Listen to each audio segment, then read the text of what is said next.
Boa noite, pessoal. Espero que vocês estejam bem. Aleph, tudo bem com você? Tudo bem, e você, Mari? Tudo ótimo. Então, vamos começar falando um pouco da partida de Juventude e São Paulo, no Rio Grande do Sul. Esse daqui é o nosso pós-jogo. Bom, no primeiro tempo, eu acredito que o São Paulo dominou a partida. E no segundo tempo, com as substituições, ela foi um pouco mais equilibrada, principalmente quando o Talhari do Juventude entrou. Inclusive, ele até tentou marcar ali, o Juventude em si tentou marcar mais o campo, ficava marcando ali no campo de ataque, não estava dando um pouco de espaço pro São Paulo jogar. Vinham dois, três jogadores em cima para tentar pressionar e até mesmo roubar a bola se fosse possível. E agora, falando um pouquinho sobre os destaques da partida, principalmente do São Paulo, o Bobadilla. Assim que deu ali uns 16 minutos de jogo, o Luciano quase que marca por conta do passe do Babadicha e aos 44 o Wendel tenta também marcar um gol. Aliás, o Wendel teve vários bons lances, tanto no ataque quanto na defesa. E o Marcos Antônio e o André Silva bem aos 20, dos 20 aos 25 minutos ali do primeiro tempo. Inclusive, teve ali um lance em que eles impediram um contra-ataque, eles foram muito bem.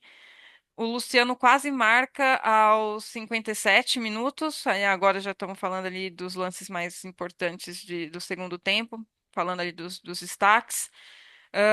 Saiu o Cedric também, aos 20 do segundo tempo, e entrou o Rodriguinho, que até inclusive tentou o gol ali logo que entrou. E depois entrou o Ferreira e saiu o André Silva. E logo depois de 15 minutos, gol do Luciano com aquela assistência muito bonita que a gente viu ali, né? Aquela caneta que o Ferreirinha deu, passe para o Marco Antônio. O Marco Antônio sabiamente viu o Luciano ali, o Luciano fez o papel dele, uma jogada muito bonita mesmo. E aí depois saiu o Alisson, o Marcos Antônio, o Wendel, e entrou Enzo, Luan e Pablo Maia. Acredito que esses foram os grandes destaques da Pra fechar a partida. casinha. Oi? Pra fechar a casinha, Para né? fechar a Entrou os volantes. casinha. Isso É, mesmo. exato.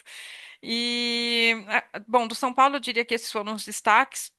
Assim, na minha visão, também o Talhari do Juventude, porque foi perceptível a mudança. Eles conseguiram equilibrar bem a partida. Ele teve bons momentos no segundo tempo em que eu vi que ele pressionava, que ele atacava, aquele momento que a gente sofreu pressão no jogo, ele estava na jogada.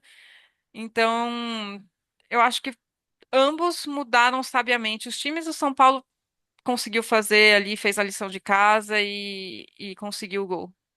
Como a gente tinha comentado durante a partida, né? Parecia que ia ser uma partida ali É para o zero jogo. a zero. Não, durante a partida mesmo, que a gente Ah, comentou. sim, também. Parecia que ia ser um 0 a 0 e a gente ainda comentou, né?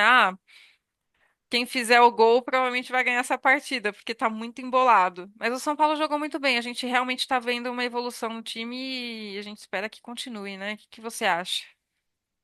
Isso mesmo. É, como a gente estava analisando no próprio jogo, tava se encaminhando para um 0-0, né? Fazia muito tempo que o São Paulo não fazia um gol já no final, né? E ali nos 39, 40 já tava encaminhando pro 0-0, aquele bumba meu boi, um joga pro lado, joga pro outro, os dois com medo de tomar gol, e aí graças à jogada genial do Ferreirinha, junto com o Marco Antônio, que pra mim, desde que chegou, pra mim ele é muito regular. Ele é um jogador que apesar de ser volante, ele não é só marcador. Ele articula muito bem o jogo. Claro que ele não é um meio armador, né? Como um Oscar, um Lucas. Mas ele é um bom articulador. Ele vai pra cima, ele vai pro ataque. Ele não fica só na defesa. Como, por exemplo, o Pablo Maia fica mais atrás, o Luan. Mas o Marco Antônio ele é mais articulador. Tem vários jogadores que eu queria falar. O Cedric continua não tendo um bom desempenho, né? Parece que caiu um pouco o futebol dele depois que ele renovou. Eu sinto isso. Passou o período de É, experiência, pronto. passou pela experiência, né? Eu acredito que deve ser alguma coisa mental, porque ele é um bom jogador, né? Deve ser alguma coisa um psicológico, né? Porque é um jogador que passou pelo Arsenal, passou pela Europa, tem boa experiência, né? É, ele Tem nasceu os seus lá, 30 e né? poucos anos.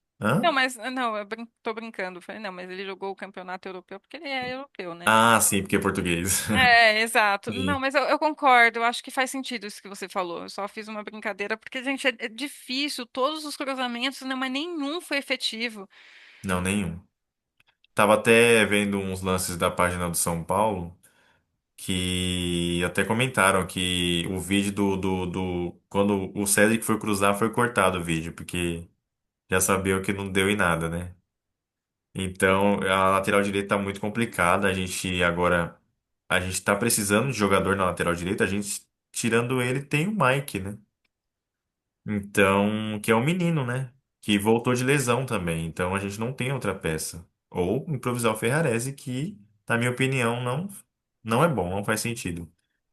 Não acaba não ajudando, né? E porque o Ferrarese, pra mim, ele é melhor na zaga mesmo. Ele faz o melhor desempenho na zaga. Bobadilha também, como você falou, foi muito bem na partida. Ele desenvolveu muito depois da chegada do Crespo. Parece que deu uma moral nele, né? Uma mudança de treinador. Ele tá jogando muito bem, tá com muita raça, ele disputa todas as bolas.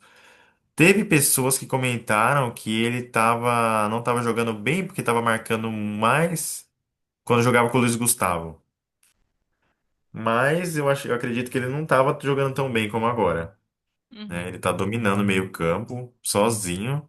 Tá muito seguro, O né? Marco Antônio vai lá pro ataque, ele fica, defende, faz tudo. Eu acredito que ele tá jogando um bom futebol. Deve estar indo muito bem nos treinos também, né?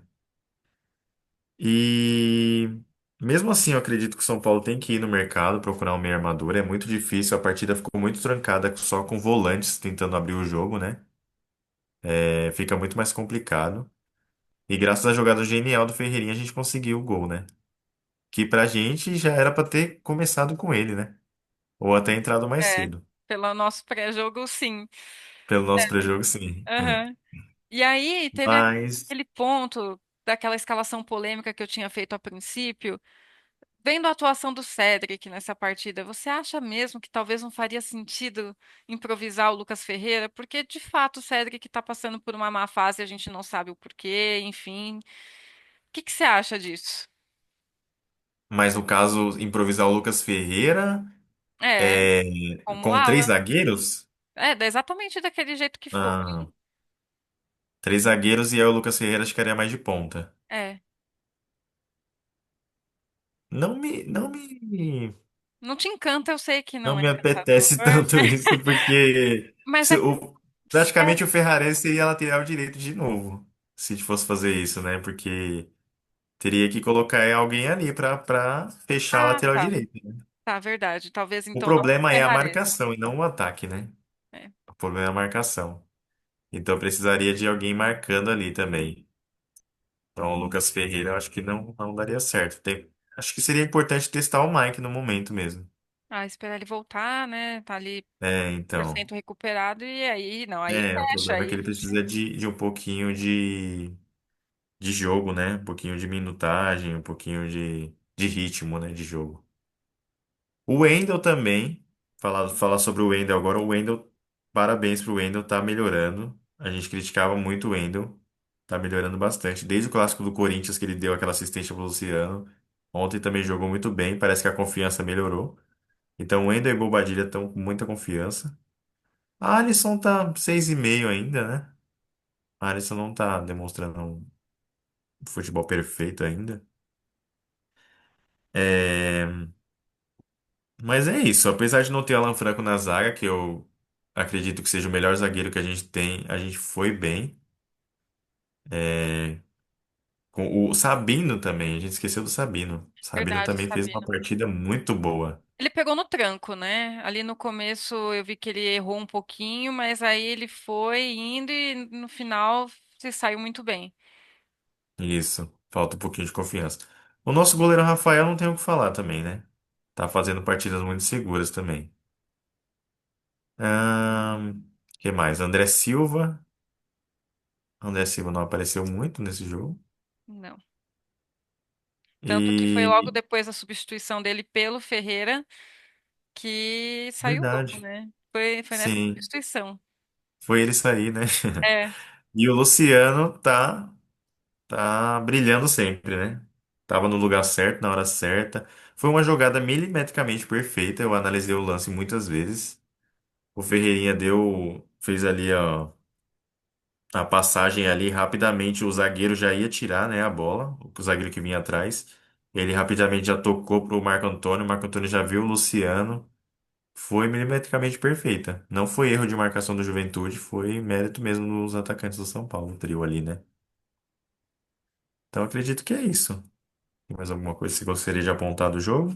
não, acho que a gente conseguiu cobrir todos os pontos que a gente tinha em mente. Então, eu acredito que seja isso por hoje. A gente se vê no pré-jogo de São Paulo e Fluminense, Vai e ser no Morumbi, que vai ser no Morumbi. Dessa vez vai ser domingo, às 4 da tarde, que é muito bom, fazia muito tempo que que é não muito jogava raro de esse acontecer horário. também. É, exatamente. Então vamos comemorar isso. Isso. Infelizmente, eu não vou poder ir ao Morumbi, mas vou estar assistindo em um bar aqui perto de casa, aquele mesmo bar que eu tinha comentado aquela vez, e acho que vai ser legal. Então, assim que a gente voltar, se for possível, a gente grava o pré-jogo logo em seguida, se não, somente no dia seguinte que a gente vai postar aqui no canal. Perfeito. Até mais, galera.